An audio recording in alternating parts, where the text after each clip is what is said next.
સાંભળીને તમને યકીન નહીં થાય કે માત્ર 2 ચમચી ઘીમાંથી પણ મૈસૂર પાક બની શકે. હા, તો એમના માટે આપણે સૌથી પહેલા તો 2 ચમચી ઘીને એક સાઈડ પર રાખી દેશું અને એક વાસણને ઘીથી ગ્રીસ કરી અને એમને પણ રાખી દેશું.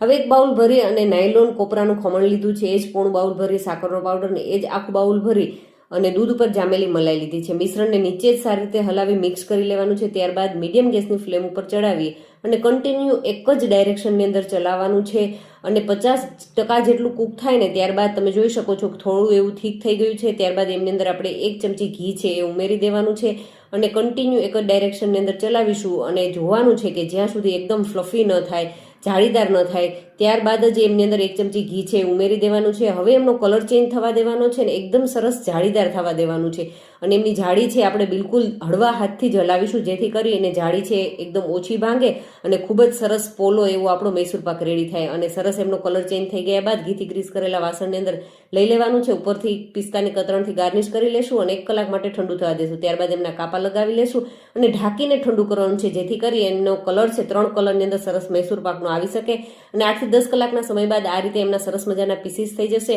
તો એકદમ ફરાળી, હેલ્ધી અને ટેસ્ટી આપણો મૈસૂર પાક બની અને રેડી છે.